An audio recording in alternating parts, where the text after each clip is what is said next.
Hey, it's your brother Vansilk. Hey, no matter what, wear your mask. I wear my mask every place I go. Yeah, I wear my mask every place I go. All right, so how did I get started in hip hop? Well, you know, the funny part about all this was the both people that put me down in hip hop, they're no longer here. Cool DJ AJ and Roebuck Starsky. Good. I was originally from Patterson Projects, but I moved to John Adam Projects, Jackson Avenue train stop, and AJ lived in Morehouses. Roebuck Starsky lived in Forest. So basically, it was 4 blocks down from me, from AJ, 4 blocks up from Roebuck.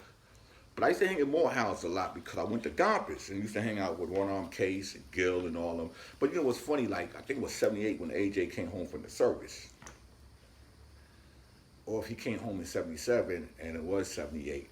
All I know is that AJ was walking around with that damn hot ass uniform on from the service. I'm like, yo man, take that hot ass shit off. But you know, I was messing with AJ when MC Kenny G, his first MC, was down.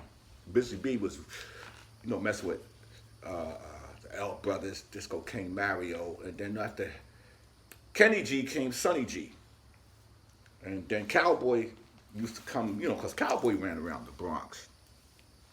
But you know, AJ started doing parties because we went up more houses. No, we went up to go see Lovebug, and you know, like yo, AJ was trying to get on a lot of joints. So Lovebug actually put AJ in touch with Ray Chandler, and that's how AJ started doing shows. You know, Mitchell Jim and all this stuff, and that's how I met Phase 2.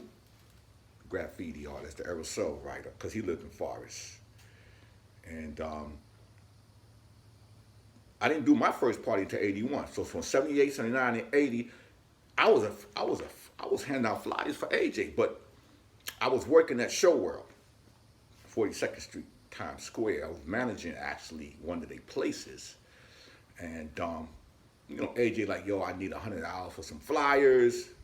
Okay, but I didn't go to a lot of the parties that AJ was giving it all the time because I was downtown, and I wasn't in a lot of pictures because the people I was dealing with, I didn't want to incriminate anybody that wasn't down in the life that I was dealing with, you know, with the different families and the people down in Times Square. God bless their soul, Richard Baciano, Richard DiBernardo, Charles Hyman, Marty, Sonny, Otis, God bless their soul. That was my past life. But you know, messing with AJ taught me everything. He introduced me to a lot of people. You know, man, Dip Light. He introduced me to Mike and Dave. He introduced me to Kaz and JDL and Cold Crush. I remember when we went to see Johnny Warren Rayvon and T-Ski Valley. So I learned everything from AJ. You know, I mean, eventually, you know, we couldn't work together because I learned a lot, and I wanted to do shows that I felt there was a lot of groups that wasn't getting put on shows.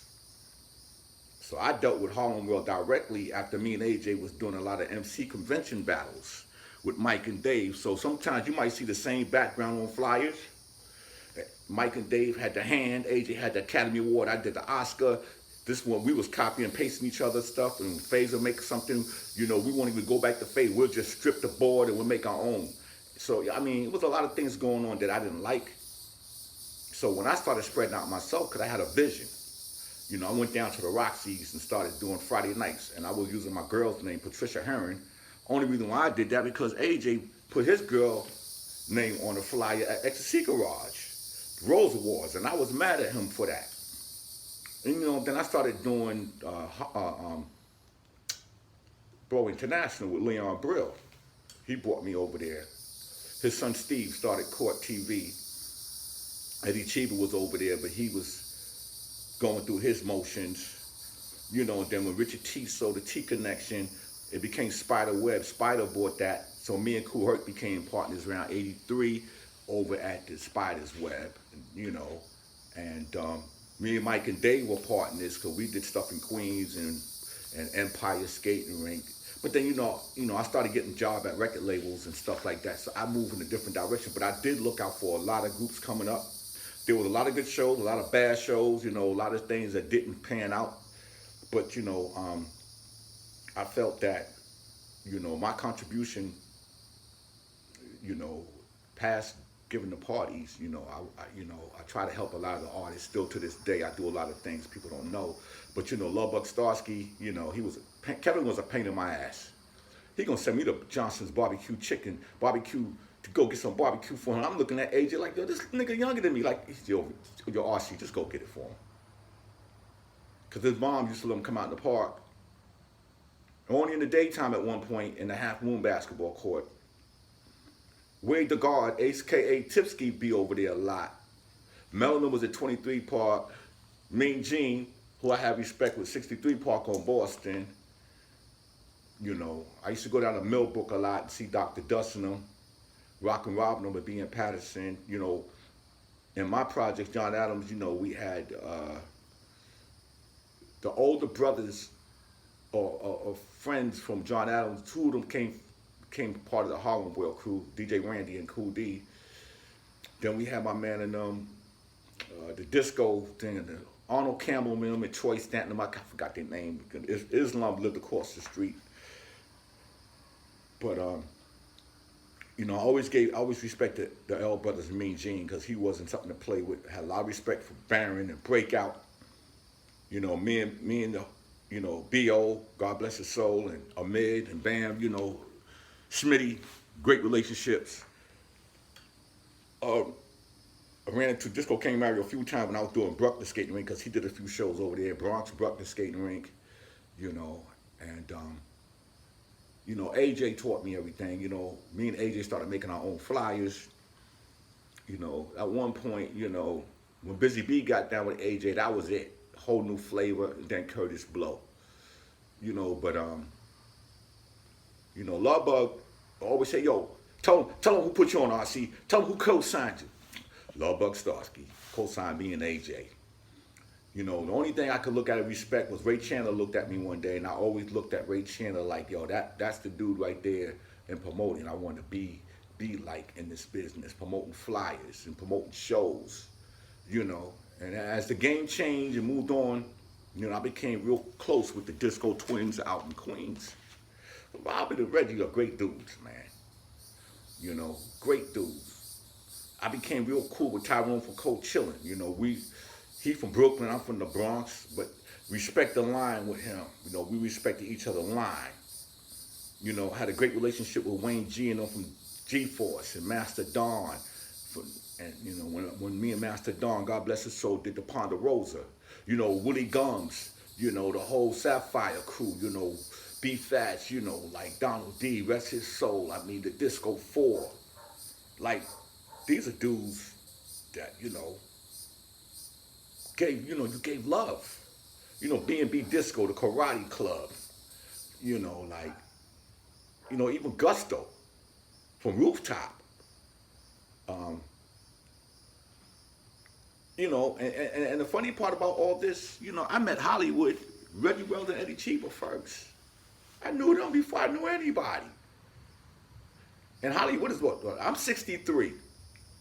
You know, Hollywood is what, 66? You know, Reggie Wells and Cheever about 65 or 64, 65, you know, like, it was a whole thing of seeing the transition. I knew all the promoters. I knew the Magic Kristen, Winston Sanders, you know, Al Heyman from Sung Sung. I knew all these older dudes that used to do parties, you know, with, you know, Pete DJ Jones, you know, that, you know, with Bat Ross and, you know, God Fish and all used to go to their parties and stuff like that, you know. But when I look at it today, you know, knowing Lance Furtado, I can't remember if I met Vernon before, you know, Supreme, because my first apartment was on Supton Boulevard, Arlington Terrace, 1977. My first apartment. You know, Corley, Fat Cat, you know, Corley, you know, Kilo and them. I used to do parties in Jamaica Roller Dome. You know, we used to do Martin Van Buren High School, Olympia Palace.